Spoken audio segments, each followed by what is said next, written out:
সবুজে ঘেরা পাখির কূজন আর নদীর কলকল শব্দে ভরা একটি শান্ত গ্রাম। সেই গ্রামের এক কোণে মানুষের ভিড় থেকে একটু দূরে একা একা জীবন কাটাতো একটি ছোট্ট বিড়াল। তার নাম মিঠু। মিঠুর চোখ দুটো ছিল স্বপ্নে ভরা, কিন্তু তার জীবন ছিল কষ্টে মোড়া। জন্মের পর থেকেই সে ছিল অনাথ। কোনো আদর, কোনো নিরাপদ আশ্রয় কিছুই তার ভাগ্যে জোটেনি। তবুও সে হার মানেনি। প্রতিদিন নতুন আশায় ঘুম ভাঙত তার। ভোরবেলা সূর্যের আলো যখন গাছের পাতায় ঝিলমিল করত, তখনই মিঠু খাবারের খোঁজে বেরিয়ে পড়ত।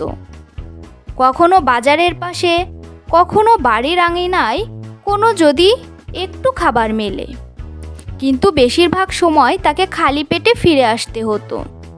অনেকেই তাকে তাড়িয়ে দিত, কেউ কেউ পাথর ছুঁড়ে মারত, বড় কুকুরেরা তাকে ভয় দেখাতো। তবুও মিঠু দমে যেত না। তার ছোট্ট বুকের ভেতর ছিল এক বিশাল সাহস। এই কঠিন পৃথিবীতে একমাত্র আশ্রয় ছিল একজন গ্রামের এক বৃদ্ধা, সবাই যাকে নানিমা বলে ডাকত। নানিমা ছিলেন খুবই স্নেহশীলা। তিনি প্রায় মিঠুকে ডেকে বলতেন, এই মিঠু, আয় একটু খেয়ে যা। মিঠু তখন খুশিতে লেজ নেড়ে দৌড়ে যেত। নানিমায়ের দেওয়া সামান্য ভাত আর মাছের কাঁটা তার কাছে ছিল রাজকীয় ভোজের মতো। একদিন আকাশ ভীষণ মেঘলা ছিল। বাতাসে ছিল অদ্ভুত এক গন্ধ, যেন কিছু ঘটতে চলেছে। সেদিন সারাদিন ঘুরেও মিঠু কোনো খাবার পায়নি। ক্ষুধায় তার শরীর দুর্বল হয়ে পড়েছিল। হাঁটতে হাঁটতে সে গ্রাম ছাড়িয়ে এক নির্জন জায়গায় চলে আসে। সেখানে দাঁড়িয়ে ছিল একটি পুরনো ভাঙাচোরা ভয়ঙ্কর বাড়ি। জানালাগুলো ভাঙা, দরজা কাত হয়ে ঝুলছে, আর চারপাশে আগাছা। গ্রামের মানুষ বলতো, ওই বাড়িতে যাস না, ওখানে ভূত আছে। আবার কেউ বলতো, অনেক বছর আগে এক ধনী ব্যবসায়ী সেখানে গুপ্তধন লুকিয়ে রেখে গেছে। মিঠু একটু থেমে থাকে।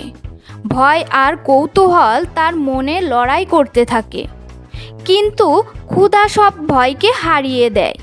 ধীরে ধীরে বাড়ির ভেতরে ঢুকে পড়ে।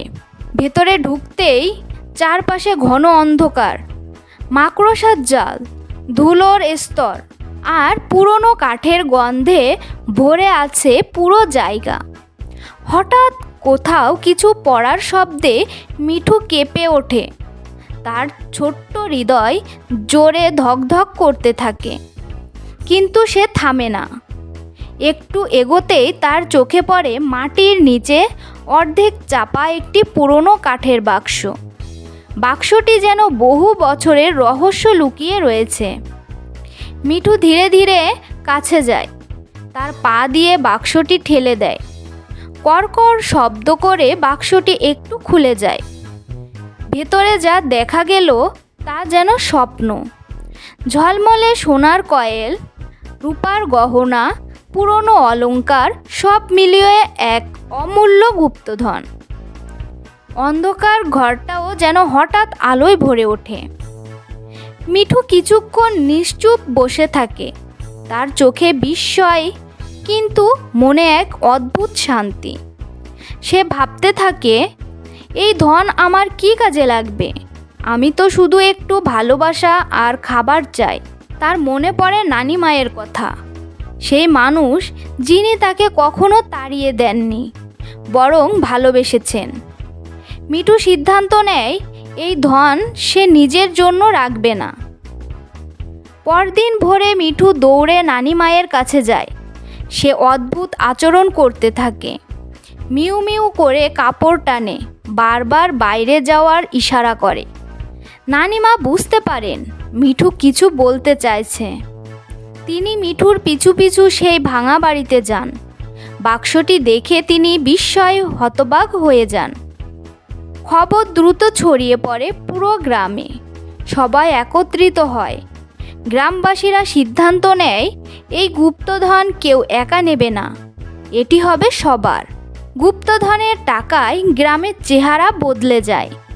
একটি সুন্দর স্কুল তৈরি হয়, একটি ছোট্ট হাসপাতাল গড়ে ওঠে, রাস্তা ঠিক করা হয়, গরিবদের জন্য খাবারের ব্যবস্থা করা হয়। গ্রাম হয়ে ওঠে সুখী, সুন্দর আর সমৃদ্ধ।